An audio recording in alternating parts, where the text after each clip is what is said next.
Hey everybody, Fast Coasters back here with another time lapse. This is our second episode of Pachuca Park, and as you can see, we are building a B&M Floorless coaster.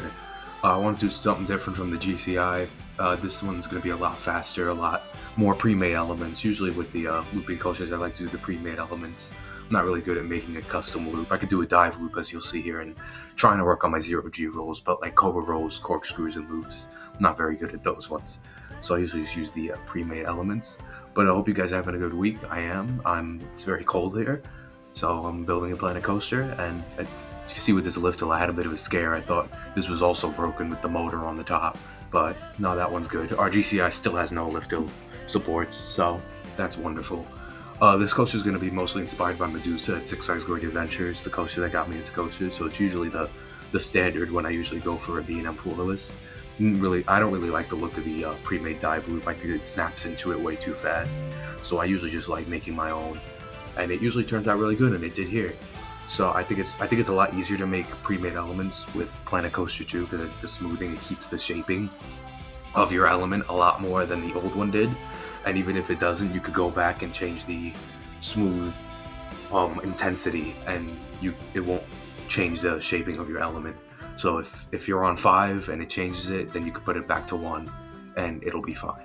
So obviously here with the first elements is the usual B&M, the B&M special as I call it, the loop, the dive loop, the zero-G roll, then the cobra roll, as usually what B&M always does.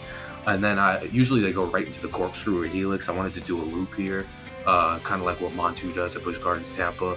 You don't really see a lot of floorless coasters, or like Kraken's a better example. Kraken does do the brake run right into the loop.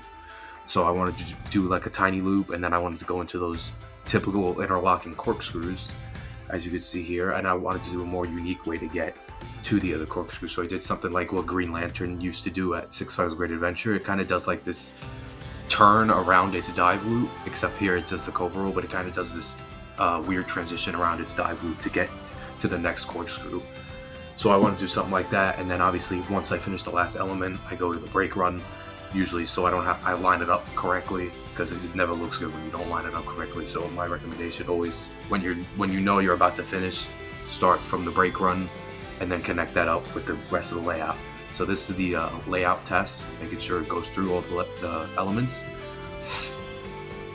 See, zero-G roll hasn't been smoothed yet. The cobra roll went through a little bit slow, so I just made that a little bit smaller. But yeah, there's not really too much industry news to talk about. I'm going to try to talk about any industry news I see in these episodes. Obviously, the big talking point right now is King Ka.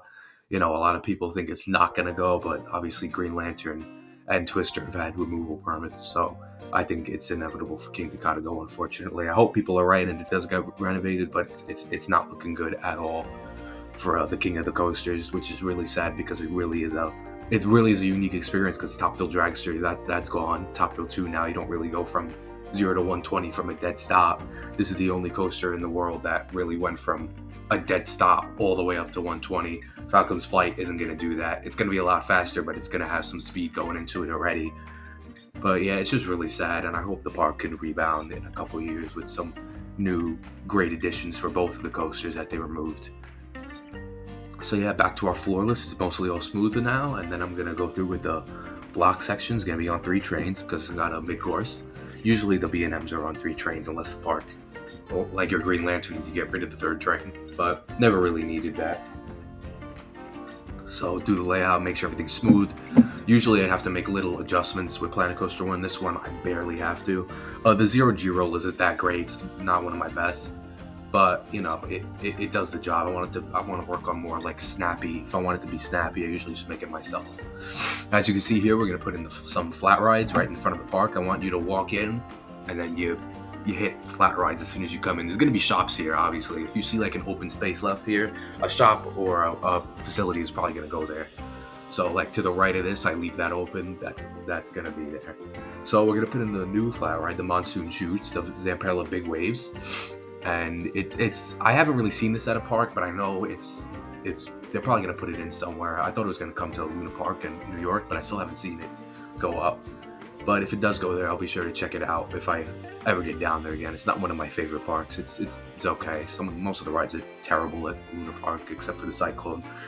So the new Vekoma family coaster at Dino's is pretty good as well.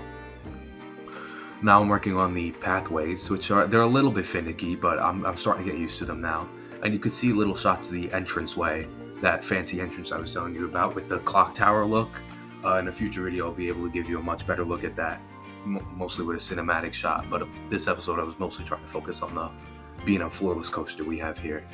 The other industry news, I can't really think of anything really going on right now. You know, we got coasters being constructed, but other than the whole Great Adventure saga right now, which is really taking over the whole coaster industry. It's starting to hit the local news stations now. Actually, I saw some YouTube videos. So the park said they're going to make a statement on King Ka. So we shall see where that goes. And for this station, I didn't want it to look. I was going to do the wooden roof again, but I didn't want it to exactly look like the GCI wooden coaster we have.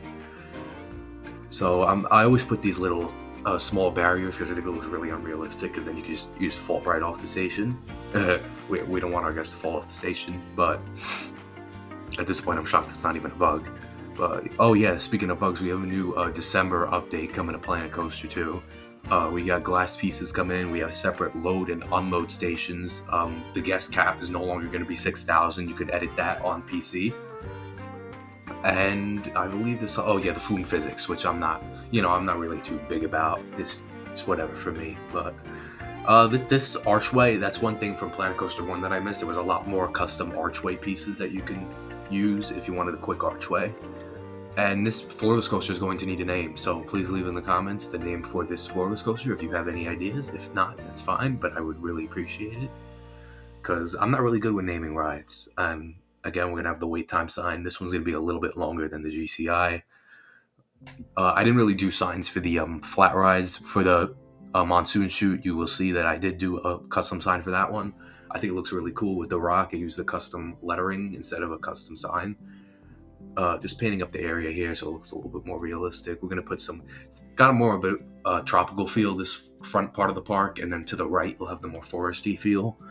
And then to the left, I'm not sure what we're going to do to the left. I know in the back, you might have seen it in a couple of shots, but you'll see it in the POV from the top of the floorless coaster that we do have the water park in the back, but just a lazy river right now and a wave pool. So we will add fries, slides in a future episode. I wish we could add fries. I don't know where the fry stand went. It's not in the game anymore. The old Mugir Fritas stand, whatever that was in the old game, it's not in this one. So maybe it'll come in. But I think if you have cheap beef, you gotta have a fry stand. I mean, come on. But anyway, we will add slides in future. I'll be sure to record that in the future episodes. Between this and the next episode, I'm just gonna do a couple of shops and stuff around. The next episode is going to be, I've decided it's going to be a B&M inverted coaster. I'm not sure where in the park it's going to go, but we are going to do that B&M invert. It's going to be more of like a traditional invert. It's going to be a bigger one, not as big as the floorless coaster, but it'll be like a medium-sized invert, probably like the size of Talon at Dorney Park, because I think that's a really good invert. You can make a really good, sizable, intense invert in this game. And I actually haven't made an inverted coaster in Planet Coaster 2 yet, so I'm excited to see how that goes. I wanted it to have more of like a stylized feel, not really a ton of theming. But yeah, I think that's going to look really good. I'm thinking maybe red and black I'm going to make it, but I'm not sure. I will see. I want to put a lake next to it too. I think that'll look really pretty. Anyway, here's the custom sign. I named the Zamperla Big Waves Montezuma. I think it looks really good. It reminds me of Montezuma's Revenge with the colors I picked. And we are coming to the end of this time lapse, so thank you for watching. If you got any names for the floorless coaster, be sure to put that in the comments below. And if you have a name for the upswing, the pirate ship, I'd appreciate names for that as well. And next episode, I'll probably have it out in a couple days. We'll have B&M invert in this park, and the next coaster of many. So thank you guys for watching. I really appreciate it. If you got suggestions, let me know, and I will see you in the next one.